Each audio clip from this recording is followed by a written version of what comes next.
అందరికీ నమస్కారం.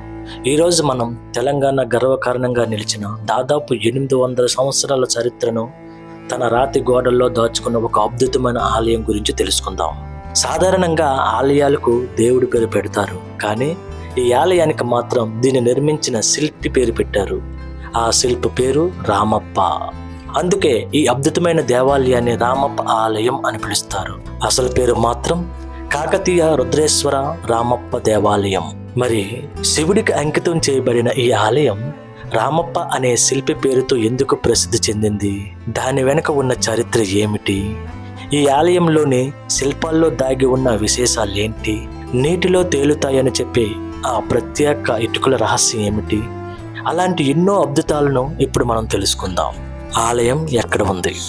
రామప్ప ఆలయం తెలంగాణ రాష్ట్రంలోని ములుగు జిల్లా వెంకటాపూర్ మండలం పాలంపేట గ్రామంలో ఉంది.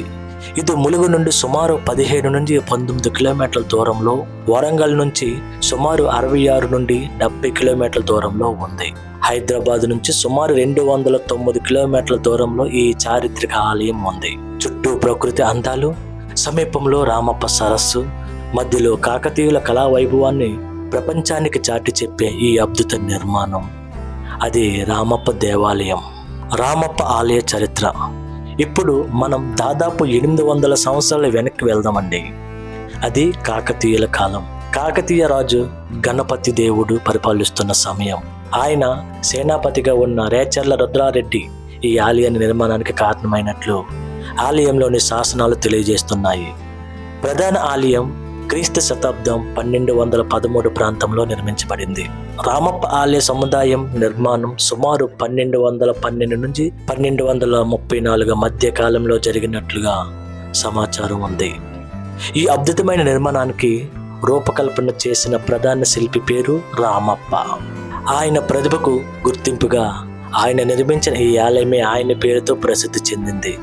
అంటే సాధారణంగా రాజుల పేర్లు చరిత్రలో నిలిచిపోతాయి, కానీ ఇక్కడ మాత్రం ఒక శిల్పి పేరు ఆయన సృష్టించిన కళాఖండంతో శాశ్వతంగా నిలిచిపోయింది. అందుకే రామప్ప ఆలయానికి భారతీయ దేవాలయ చరిత్రలో ఒక ప్రత్యేకమైన స్థానం ఉంది. యునెస్కో ప్రపంచ వారసత్వ గుర్తింపు. శతాబ్దాలు గడిచిపోయాయి, రాజులు మారిపోయారు, కాలం మారిపోయింది, కానీ రామప్ప ఆలయ కళా వైభవం మాత్రం ప్రపంచాన్ని ఇప్పటికీ ఆశ్చర్యపరుస్తూనే ఉంది. ఈ అసాధారణ ప్రాముఖ్యతను గుర్తించిన యునెస్కో జూలై 2021లో రామప్ప ఆలయాన్ని ప్రపంచ వారసత్వ ప్రదేశంగా ప్రకటించింది. యునెస్కో జాబితాలో దీని ఆధారిక పేరు కాకతీయ రుద్రేశ్వర రామప్ప ఆలయం, తెలంగాణ. కాకతీయుల అద్భుతమైన నిర్మాణ ప్రతిభకు, శిల్పకళకు, సాంస్కృతిక వైభవానికి ప్రపంచ స్థాయిలో లభించిన గొప్ప గుర్తింపు ఇది. ఆలయ నిర్మాణం విశేషాలు. ఇప్పుడు ఆలయం దగ్గరికి వెళ్ళి చూస్తే ముందుగా మన దృష్టిని ఆకర్షించేది దాని ప్రత్యేక ఆకృతి. ఈ దేవాలయం నక్షత్రాకారపు ఉపపీఠం మీద నిర్మించబడింది. సుమారు 6 అడుగుల ఎత్తైన వేదికపై ఆలయ నిర్మాణం ఉంటుంది. ఆలయం తూర్పు ముఖంగా నిర్మించబడింది. అంటే ఉదయించే సూర్యుని వైపు ఆలయం ఒక భాగం ఉంటుంది. ఆలయంలోకి ప్రవేశించిన తర్వాత మనకు గర్భగృహం, అంతరాలం, విశాలమైన స్తంభాలతో కూడిన సభా మండపం కనిపిస్తాయి. సభా మండపంలో 3 ముఖ మండపాలు, నృత్యకారుల కోసం రూపొందించిన నాట్య మండపం, కూర్చునేందుకు కక్షాసనం వంటి ప్రత్యేక నిర్మాణాలు ఉన్నాయి. గర్భగృహం పైన వేసర శైలిలో నిర్మించిన 5 అంతస్తుల విమానం ఉంది. అంటే రామప్ప ఆలయం కేవలం భక్తి స్థలం మాత్రమే కాదు, అప్పటి కాకతీయుల వాస్తుశాస్త్రం, ఇంజనీరింగ్, కళా ప్రతిభకు నిలువెత్తు సాక్ష్యం. నంది మండపం. ఆలయం ప్రవేశ ప్రాంతంలోనే మనకు నంది మండపం కనిపిస్తుంది. ఇక్కడ ఉన్న నంది శివుడు ప్రధాన మందిరం వైపు చూస్తూ ఉంటుంది. కానీ ఈ మండపం ప్రత్యేకత కేవలం నంది విగ్రహం మాత్రమే కాదు, దాని చుట్టూ ఉన్న రాతి చెక్కడాలను గమనిస్తే పుష్పాల అలంకరణలు, ఏనుగులు, సంగీతకారులు, ఇలా అనేక అందమైన శిల్పాలు కనిపిస్తాయి. ప్రతి రాయిని కేవలం నిర్మాణం కోసం మాత్రమే కాకుండా ఒక కళాఖండంగా మార్చారు కాకతీయ శిల్పులు. ఉపాలయాలు విశేషం. రామప్ప ఆలయ సముదాయం కేవలం ఒకే ఆలయం కాదు. ఇక్కడ ప్రధాన ఆలయంతో పాటు ఇతర నిర్మాణాలు కూడా ఉన్నాయి. ప్రధాన ఆలయానికి ఉత్తరాన కోటేశ్వర దేవాలయం ఉంది. ఇది ఎత్తైన ఉపపీఠంపై నిర్మించబడింది. ఈ ఆలయానికి వెళ్లే మెట్ల దగ్గర చెక్కిన రాతి ఏనుగు శిల్పాలు కూడా కనిపిస్తాయి. ప్రధాన ఆలయానికి దక్షిణాన కామేశ్వర దేవాలయం ఉంది. దీనికి గర్భగృహం లేకపోవడం, సుష్టమైన ప్రవేశ ద్వారాలు ఉండటం వల్ల దీనిని ఇప్పుడు కొందరు కళ్యాణ మండపం అని కూడా పిలుస్తారు. అయితే రేచర్ల రుద్రుడి శాసనంలో మాత్రం దీన్ని కామేశ్వర దేవాలయంగా గుర్తించారు. ప్రధాన ఆలయానికి నైరుతి దిశలో ఉన్న ఈ చిన్న నిర్మాణాన్ని ఇప్పుడు పాకశాలగా గుర్తిస్తున్నారు. ఇది భక్తులకు ఆహారం తయారు చేసి వడ్డించి వంటగదిగా ఉపయోగించబడుతుందని భావిస్తున్నారు. అలాగే ఈశాన్య భాగంలో ఉన్న ఒక మండపంలో డోలరైట్ రాతితో చేయబడిన స్తంభంపై ఆలయ నిర్మాణానికి కారణమైన రేచర్ల రుద్రుడి కార్యాలను తెలిపే 201 పంక్తులు శాసనం ఉంది. రామప్ప ఆలయ నిర్మాణ అద్భుతాలు. ఇప్పుడు ఈ ఆలయంలోని అసలైన అద్భుతం గురించి మాట్లాడుకుందాం. అదే శిల్పకళ. రామప్ప ఆలయంలోని అనేక శిల్పాలను డోలరైట్ అనే గట్టి నల్లరాయితో చెక్కారు. దాదాపు 800 సంవత్సరాలు గడిచిన ఈ శిల్పాల్లో కనిపించే సున్నితమైన చెక్కుదనం ఇప్పటికీ మనల్ని ఆశ్చర్యపరుస్తుంది. ఇక్కడ కనిపించే స్త్రీ శిల్పాలను మదనికలు అని పిలుస్తారు. వివిధ నృత్య భంగిమల్లో సంగీతం వాయిస్తున్నట్లుగా, విల్లు బాణం పట్టుకున్నట్లుగా, సర్పాన్ని ధరించినట్లుగా వివిధ రూపాల్లో ఈ మదనికల శిల్పాలు కనిపిస్తాయి. వాటి వస్త్రధారణ, ఆభరణాలు, శరీర భంగిమలు, ముఖ కవలికలు, ప్రతి చిన్న వివరాన్ని రాతితో చెక్కిన తీరు చూస్తే అప్పటి శిల్పుల ప్రతిభకు ఆశ్చర్యపోకుండా ఉండలేం. గజ వ్యాల శిల్పాలు. రామప్ప దేవాలయంలో ప్రసిద్ధి చెందిన మరో శిల్ప విశేషం గజ వ్యాలులు. ఇవి పౌరాణిక జీవుల రూపంలో రూపొందించిన అద్భుతమైన శిల్పాలు. ఆలయ పైకప్పు అంచులను మోస్తున్నట్లుగా కనిపించే ఈ శిల్పాలు కేవలం అందం కోసం మాత్రమే కాదు, నిర్మాణంలో భాగంగాను రూపొందించబడ్డాయి. అంటే ఇక్కడ కళకు, నిర్మాణానికి ఒక అద్భుతమైన కలయిక కనిపిస్తుంది. నాట్య మండపం, రాతితో నృత్య ప్రపంచం. రామప్ప ఆలయంలోని నాట్య మండపం మరో అద్భుతం. ఇక్కడ ఉన్న 4 ప్రధాన డోలరైట్ స్తంభాలపై పురాణ కథలు, గొలుసులు, పుష్పాల ఆకృతులు అత్యంత సూక్ష్మంగా చెక్కబడ్డాయి. పైకప్పు భాగంలో కూడా భారతీయ పురాణాల నుంచి అనేక ఘట్టాలు కనిపిస్తాయి. రామాయణం, మహాభారతం, భాగవత పురాణం, వీటిలోని అనేక కథాఘట్టాలను రాతిలో శాశ్వతంగా నిలిపారు. సముద్ర మంథనం, త్రిపురాసుర సంహారం, శివపార్వతుల వివాహం వంటి ఘట్టాలు ఇక్కడ శిల్పాల్లో కనిపిస్తాయి.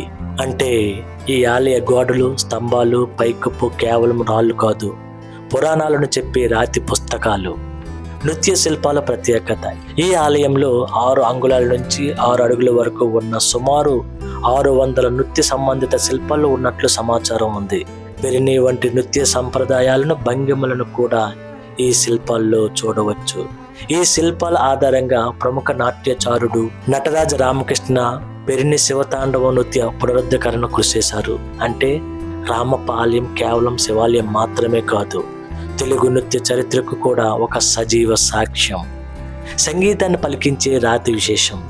ఆలయంలోని అంతరాల ప్రాంతంలో ప్రత్యేకంగా చెక్కబడిన ఒక రాతి భాగాన్ని కొన్ని నిర్దిష్ట ప్రదేశాల్లో తాకినప్పుడు లేదా కొట్టినప్పుడు సంగీతంలోని 7 స్వర సంబంధించిన ధ్వనులు వినిపిస్తాయని పేర్కొంటారు. ఇలాంటి నిర్మాణ శిల్ప విశేషాలు చూస్తే అప్పటి శిల్పులకు రాయి స్వభావం గురించి ఎంత లోతైన జ్ఞానం ఉండేదో అర్థమవుతుంది. తేలికైన ఇటుకల రహస్యం. ఇప్పుడు రామప్ప ఆలయం గురించి వినగానే చాలా మందికి గుర్తుకు వచ్చే మరో అద్భుతం ప్రత్యేకమైన తేలికైన ఇటుకలు. ఆలయ విమాన నిర్మాణంలో ఉపయోగించిన కొన్ని ఇటుకలు సాధారణ ఇటుకల కంటే చాలా తేలికగా ఉండేవని సమాచారం ఉంది. ఈ ఇటుకల్లో ప్రత్యేకమైన తయారీ పద్ధతిని ఉపయోగించడం వల్ల వాటిలో రంధ్రాలు ఏర్పడి వాటి సాంద్రత తగ్గేదని వివరించబడింది. ఈ విధమైన తేలికైన ఇటుకలను పైభాగంలోని విమాన నిర్మాణంలో ఉపయోగించడం ద్వారా భారీ రాతి నిర్మాణంపై పడే భారాన్ని తగ్గించే ప్రయత్నం చేశారు. ఇది రామప్ప ఆలయ ఇంజనీరింగ్ ప్రతిభలో మరో విశేషం. శాండ్ బాక్స్ పునాది రహస్యం. రామప్ప ఆలయ నిర్మాణంలో మరో ఆసక్తికరమైన అంశం దాన్ని శాండ్ బాక్స్ పునాది వ్యవస్థ. పునాది నిర్మాణంలో ఇసుకను ఉపయోగించడం ద్వారా నిర్మాణ భారాన్ని సమానంగా పంపిణీ చేయడానికి, భూకంప ప్రభావాన్ని తగ్గించడానికి ఉపకరించే విధంగా ఈ వ్యవస్థ పనిచేసినట్లు వివరించబడింది. 800 సంవత్సరాల క్రితమే ఇలాంటి ఇంజనీరింగ్ ఆలోచనలను ఉపయోగించడం నిజంగా ఆశ్చర్యకరం కదా. ఆలయ పరిరక్షణ గురించి తెలుసుకుందాం. ఆలయ పరిరక్షణ. కాలక్రమంలో ఆలయంలోని కొన్ని భాగాలు దెబ్బతిన్నాయి. దీంతో ఈ చారిత్రక నిర్మాణాన్ని కాపాడేందుకు పరిరక్షణ చర్యలు ప్రారంభమయ్యాయి. 1914 ప్రాంతంలో హైదరాబాద్ నిజాం పురావస్తు శాఖ ఆధ్వర్యంలో రుద్రేశ్వర ఆలయ పరిరక్షణకు చర్యలు ప్రారంభమయ్యేటట్టు సమాచారం ఉంది. తర్వాత హైదరాబాద్ భారత్ యూనియన్లో విలీనమైన తర్వాత ఈ ఆలయ పరిరక్షణ నిర్వహణ బాధ్యతలు భారత్ పురావస్తు సర్వేక్షణ సంస్థ ASIకి బదిలీ అయ్యాయి.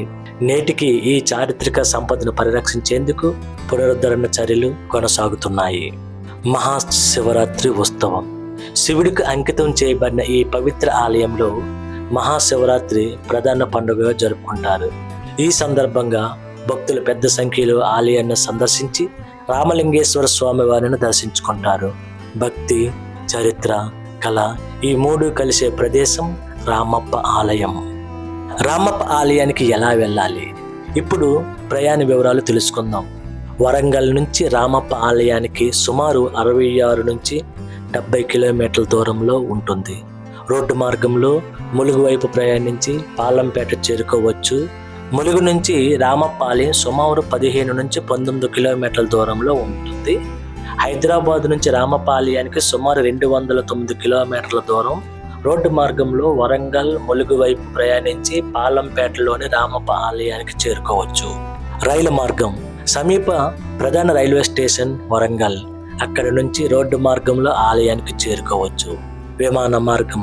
సమీప ప్రధాన విమానాశ్రయం హైదరాబాద్. అక్కడి నుంచి రోడ్డు మార్గంలో ప్రయాణించాలి. ముగింపుగా ఫ్రెండ్స్, 800 సంవత్సరాల క్రితం నిర్మించిన ఒక ఆలయం ఇప్పటికీ ప్రపంచాన్ని ఆశ్చర్యపరుస్తుంది. దాని నక్షత్రాకార నిర్మాణం, అద్భుతమైన నాట్య శిల్పాలు, మదనికల సున్నితమైన రూపాలు, పురాణ కథలను చెబుతున్న రాతి గోడలు, ప్రత్యేక ఇంజనీరింగ్తో నిర్మించిన పునాది, తేలికైన ఇటుకలతో రూపొందించిన విమానం, ఇవన్నీ కలిస్తేనే రామప్ప ఆలయం ఒక అద్భుతం. ముఖ్యంగా ఈ ఆలయాన్ని నిర్మించిన రాజు పేరు కంటే దీన్ని కళాఖండంగా తీర్చిదిద్దిన శిల్పి రామప్ప పేరు ఈ ఆలయంతో చిరస్థాయిగా నిలిచిపోయింది. అందుకే రామప్ప ఆలయం కేవలం తెలంగాణకే కాదు, భారతీయ కళ, శిల్ప, వాస్తు వైభవానికి ఒక గర్వ కారణం. చరిత్రను ఇష్టపడేవారు, దేవాలయాల కళను ఆస్వాదించేవారు, కాకతీయుల వైభవాన్ని చూడాలనుకునేవారు జీవితంలో ఒక్కసారైనా తప్పకుండా సందర్శించాల్సిన ప్రదేశం తెలంగాణలోని పాలంపేట రామప్ప దేవాలయం. ఓం నమః శివాయ. మీకు రామప్ప ఆలయం గురించి ఈ వీడియో నచ్చితే వీడియోను లైక్ చేయండి, షేర్ చేయండి. ఇలాంటి మరిన్ని అద్భుతమైన దేవాలయాల చరిత్ర కోసం మా ఛానల్ను సబ్స్క్రైబ్ చేసుకోండి. ధన్యవాదాలు. నమస్కారం.